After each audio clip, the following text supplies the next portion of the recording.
Vuelta. Merci de nous retrouver avec, comme chaque mardi, et c'est reparti pour cette saison 2025-2026. Caroline Fourest qui est avec nous. Rebonsoir Caroline. Bonsoir David. Votre propos ce soir, Monsieur Bayrou, je ne suis pas d'accord avec vous sur tout, mais il y a au moins une raison pour laquelle vous méritez notre respect. Alors vous allez nous dire laquelle. Je vous propose d'abord d'écouter François Bayrou lorsqu'il a expliqué la logique de sa décision de demander la confiance à l'Assemblée le 8 septembre prochain, donc de prendre d'une certaine manière les devants avant même le débat budgétaire. Pourquoi a-t-il pris cette décision ? Il dit « Je veux respecter d'une certaine manière les institutions républicaines ». Écoutons-le. Un danger immédiat pèse sur nous, auquel nous devons faire face. Cette clarification, pour moi, elle est urgente. Et il y a un lieu pour cette clarification, une institution, c'est le Parlement. Dans un débat ordonné, suivi d'un vote, et non pas dans le désordre des affrontements de rue et des injures. Chacun, désormais, va être placé devant ses responsabilités. Le gouvernement prend les siennes pour clarifier les choses. Et chacun s'engage devant les Français. Et c'est là, au fond, que la démocratie prend tout son sens. Montage Louise Rondel-Le Ninan. Pourquoi François Bayrou mérite au moins notre respect ? Mais tout simplement parce qu'il parle d'une position qui n'est pas facile et il nous dit des choses qui ne sont pas agréables à entendre. Et moi, j'aime les politiques qui nous parlent franchement comme à des adultes et je déteste les démagogues qui nous parlent comme à des enfants en nous disant ce qu'on a envie d'entendre. Donc, j'ai toujours plus de respect, mais ça, je parle comme citoyenne. Et en tant qu'éditorialiste et fréquentant les politiques, évidemment, je crois que ça l'a décuplé. J'ai plus de respect et j'ai plus confiance dans des politiques quand ils sont dans le dur, c'est-à-dire dans le moment le plus désagréable, essayer de faire passer un budget, qui nous disent les yeux dans les yeux quelque chose qu'on n'aime pas entendre. Il va falloir, pour faire un budget qui arrête de nous surendetter, il va falloir faire des efforts. On va devoir tous faire des efforts. Tous ceux qui vont nous expliquer à longueur de journée que pas du tout, il n'y a pas de dette, il n'y a pas de surendettement, il n'y a pas de problème, on n'a pas besoin de faire des efforts et que eux ont des solutions magiques, je n'ai pas confiance en eux, j'ai donc moins de respect pour eux.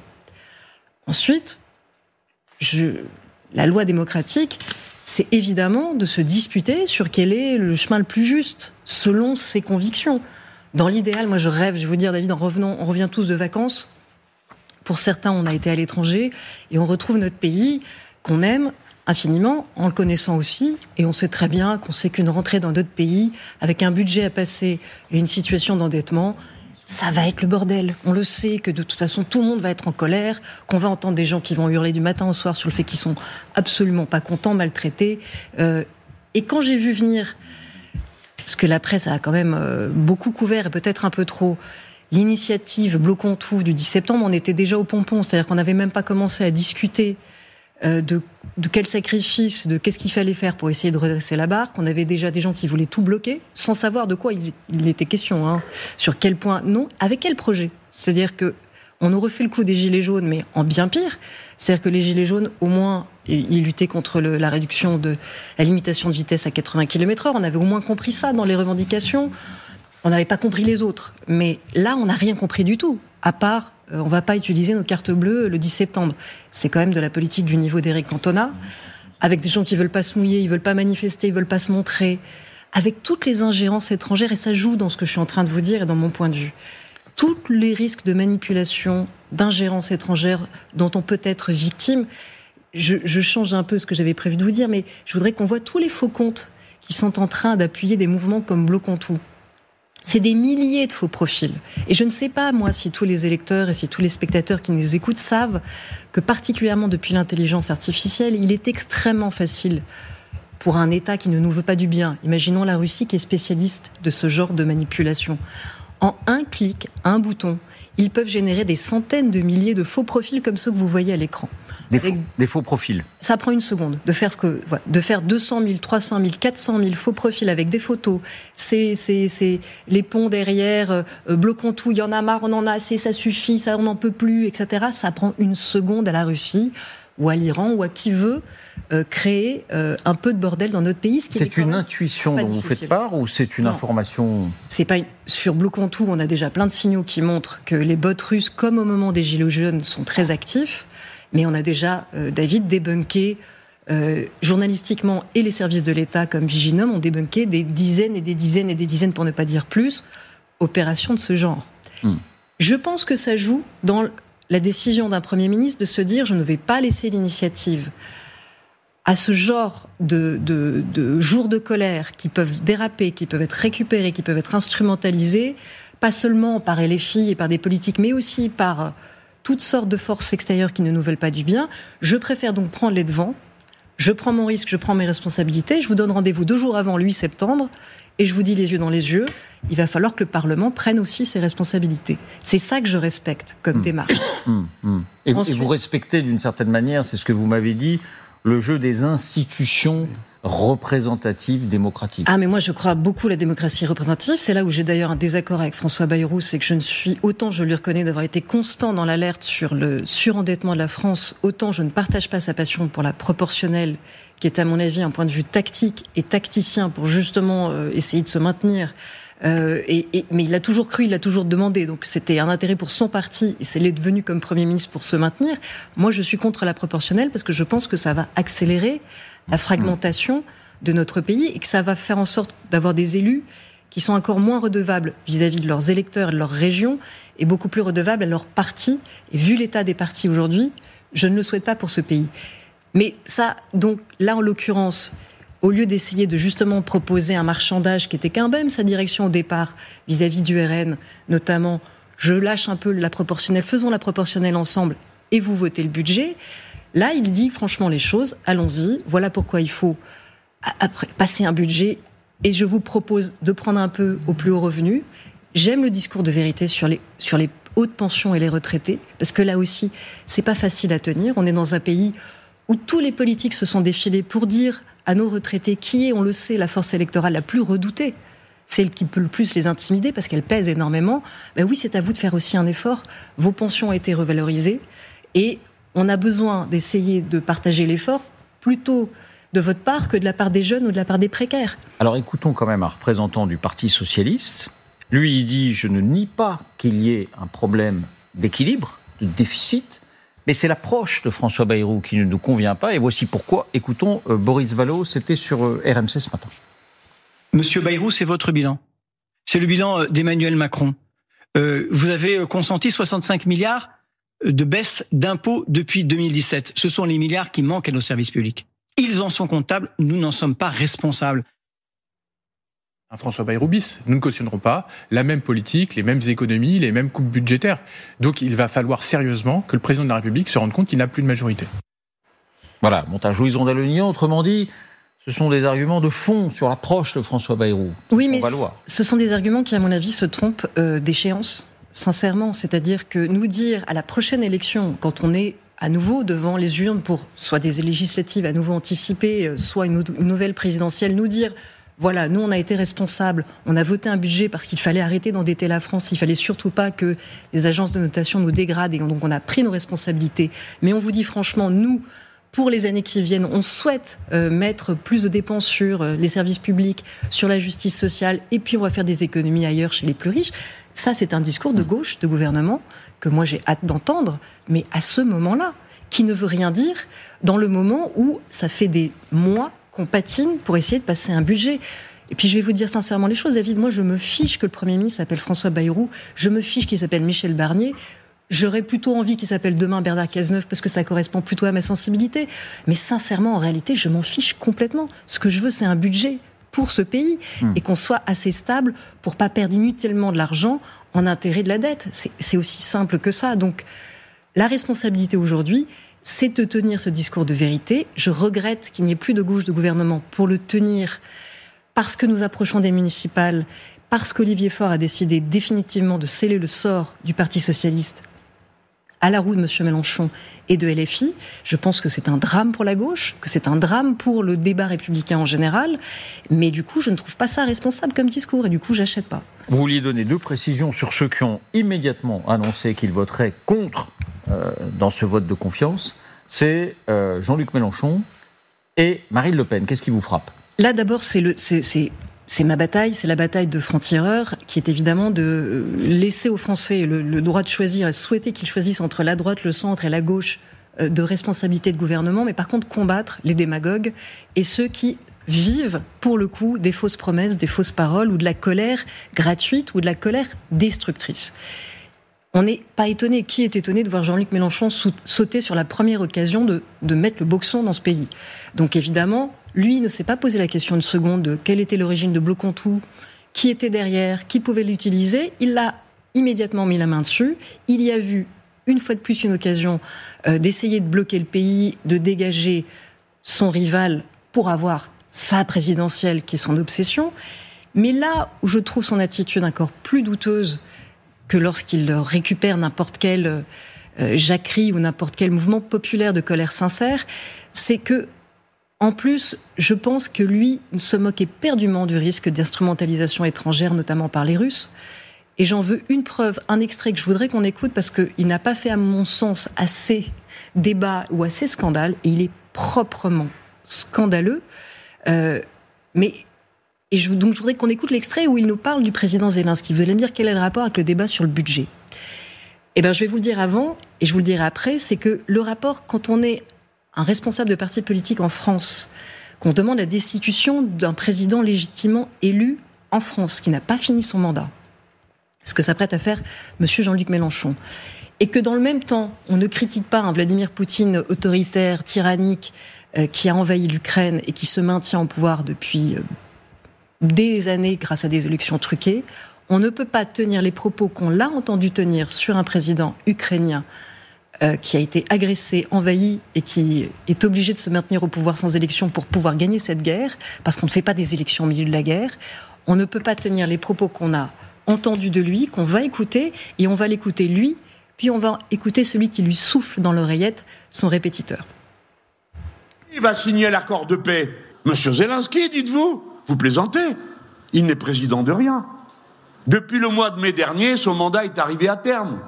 Alors vous pouvez dire, ah oui, mais tout de même, il n'y a pas de tout de même qui tienne. Si vous faites signer un accord par quelqu'un qui est ensuite remplacé par quelqu'un d'autre qui dit, moi, j'étais pas au courant et lui, il représentait personne, et c'est fini, patatras, tout est ramené à zéro. Юридическое как? По Конституции Украины президент Украины избирается на 5 лет. Способов продления полномочий не существует. Но точку надо, подпись должна стоять легитимных властей. Иначе это, знаете, придет следующий и скажет, и выбросит это все в помойку. C'est terrible, David. Ça s'appelle Radio Moscou, ça s'appelle quelqu'un qui reprend les éléments de langage du Kremlin pour mettre en cause la légitimité d'un président en guerre, d'un président d'une démocratie qui a été envahie par un tyran, et il reprend les éléments du tyran, et on ferait confiance à cet homme pour nous dire, dans notre pays, qui est despote, et être à l'initiative, ou en tout cas à la remorque, mais essayer de récupérer le moindre mouvement de colère qui peut déstabiliser notre pays. Moi, je n'ai personnellement plus aucune confiance dans Jean-Luc Mélenchon, je le redoute même fortement, et je ne comprends pas, vraiment, je suis devant un ennemi que je ne comprends pas. Je comprends les jeunes, parce que dès quand on a 20 ans, on vous fait miroiter une révolution, on est persuadé d'être du bon côté de l'histoire. Et ça a souvent dérapé. Mais quand même, les gens avisés, comment peuvent-ils entendre M. Mélenchon répéter les paroles de Vladimir Poutine et continuer à vouloir faire l'union de la gauche avec lui? Ça, vraiment, je n'ai plus de réponse. Et Marine Le Pen ?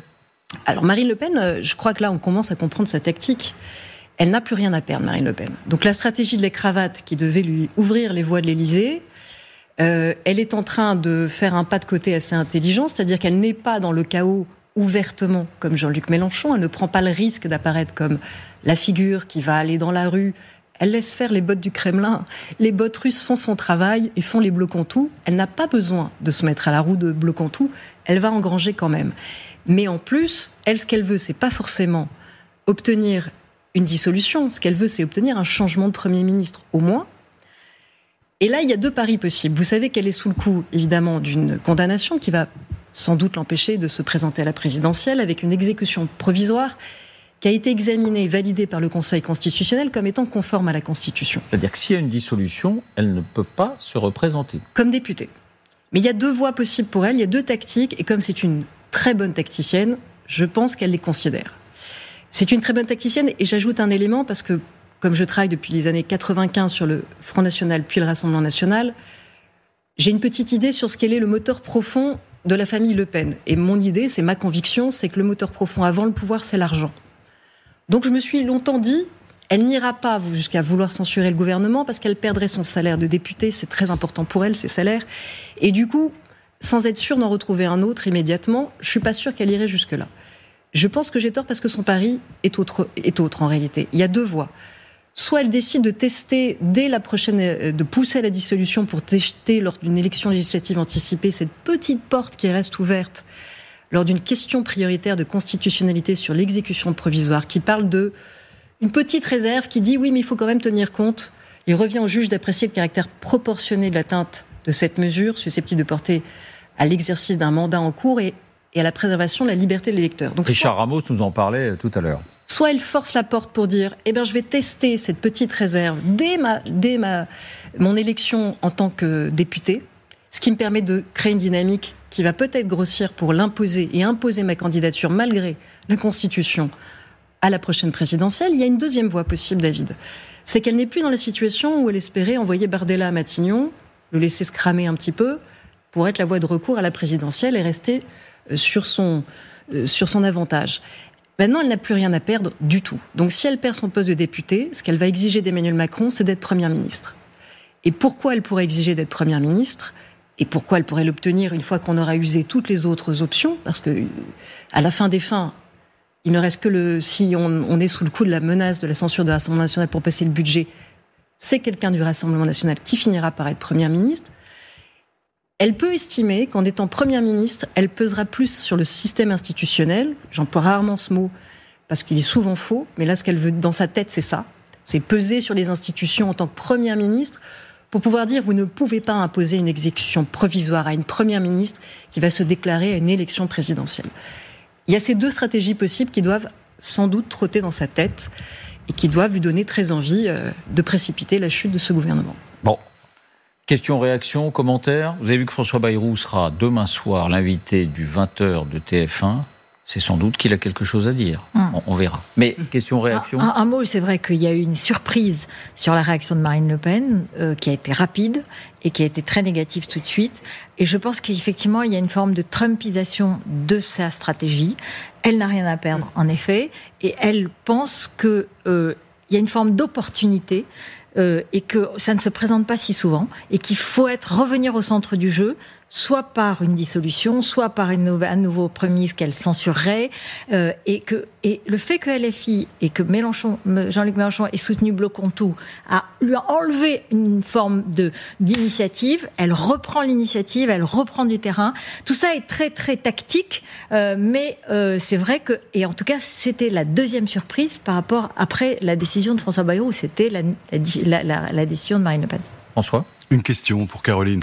Vous avez fait un tableau très complet, assez noir, que je partage largement. Question toute simple, est-ce que vous voyez un espoir ? Ne serait-ce que pour le moyen terme, et si oui, où ? C'est une question que je me pose moi-même, bien sûr. Comme je rentre de vacances comme vous tous, j'ai quand même encore un peu d'espoir. D'optimisme. Un peu d'optimisme. Non. Honnêtement, il y a une carte qui est encore possible, mais qui est dans la main du président de la République, et je ne sais pas s'il est capable de se défaire de sa mauvaise habitude narcissique et très rétive à l'idée de nommer un ancien Premier ministre de M. François Hollande en se disant « je ne veux pas faire du François Hollande ». Je pense que la carte Bernard Cazeneuve, qui serait la dernière à jouer pour lui, avant dissolution forcée, peut peut-être faire un peu fissurer, pas autant qu'on l'espère, mais un peu retenir la main des socialistes qui ont encore un peu le sens des responsabilités. Et donc il y a peut-être là une carte qui pourrait être une solution. Sinon, c'est la dissolution. Et si c'est la dissolution, je fais partie de celles qui se battent pour le Front républicain depuis 30 ans. Je suis convaincue qu'il est mort et enterré, que les outrances, la violence toxique, haineuse de la France insoumise fait qu'il n'y aura plus jamais de Front républicain, en tout cas pas aux prochaines élections, donc ce sera le Rassemblement national.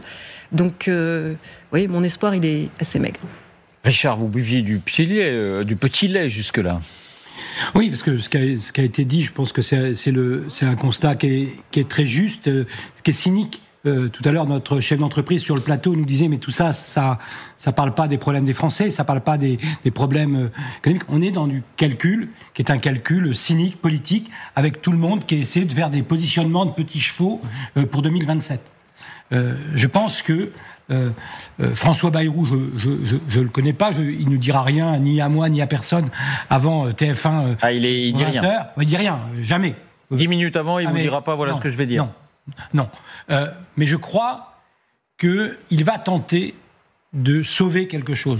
Moi, je pense qu'il va tenter de dire aux socialistes et à la gauche modérée, vous avez parlé de 2 pistes possibles, les très riches et ces 2 jours fériés. Voilà, finalement, aujourd'hui, je vous avais proposé un cadrage. Est-ce qu'on se met d'accord sur les 40 milliards ? Ce que j'ai entendu tout à l'heure de Boris Vallaud, et tout à l'heure, je pense qu'il vaut mieux que ça, Boris. C'est-à-dire ça, c'est du calcul politicien des socialistes à l'ancienne. Je pense qu'aujourd'hui, qu'est-ce que vous voulez, vous, les socialistes ? D'accord ? Sur quoi on peut se mettre d'accord pour que ça soit pas le chaos ? Comment on fait ? Eh bien, j'avais posé un cadrage. Vous n'avez pas voulu aller dans le cadrage. Eh bien, maintenant, on va dans le deal. OK, sur les 2 jours fériés, je donne une piste de travail ensemble et je redonne. Et donc demain soir, en tout cas j'espère, et je crois que François Bayrou a quelque chose de toute façon quand même avec un lien avec les Français. Je pense que toutes ces présidentielles, ce lien particulier, il était, même s'il n'y a pas de grande audience, il a tenté de parler directement aux Français. Si demain soir, il dit aux Français, j'ai écouté les socialistes, je leur offre une porte ouverte qui est, on taxe un peu les plus riches, notamment ceux qui sont, comme on l'a dit, à plus de 250 000 euros pour une personne et à 500 000 euros pour un couple. Et on va sur un réaménagement, je l'ai compris, sur ces jours fériés. Alors, je pense qu'il y a peut-être la voie de sortie pour aller travailler avec les modérés de gauche de ce pays. Rafik, est-ce que ce serait peut-être une ouverture qui vous... Mais écoutez, oui, je pense que vous avez bien posé les termes du débat sur le fait qu'il ne faut pas se tromper d'échéance. Vous savez, moi, si vous me demandez mon avis sincère, ce budget n'est pas le budget de mes rêves. Moi, j'aspire à une vraie révolution libérale de notre pays, avec une révolution du travail, de l'entrepreneuriat, etc. Ce n'est pas ce qui est proposé. Mais je crois que la responsabilité oblige à ce que chacun, dans la séquence actuelle, je dirais pas la même chose à la veille de l'élection présidentielle, parce que lors d'une élection présidentielle, on fait un choix. Que disait Caroline. Voilà, un choix de société qui va nous engager sur 5 ans. Mais là, c'est pas le sujet. Là, le sujet, c'est malheureusement, et je le regrette en tant que citoyen, c'est le sujet du moindre mal. Voilà. Et le sujet du moindre mal, c'est celui qui va faire en sorte que les conditions économiques de notre pays restent stables. Et ça, c'est l'intérêt de tout le monde.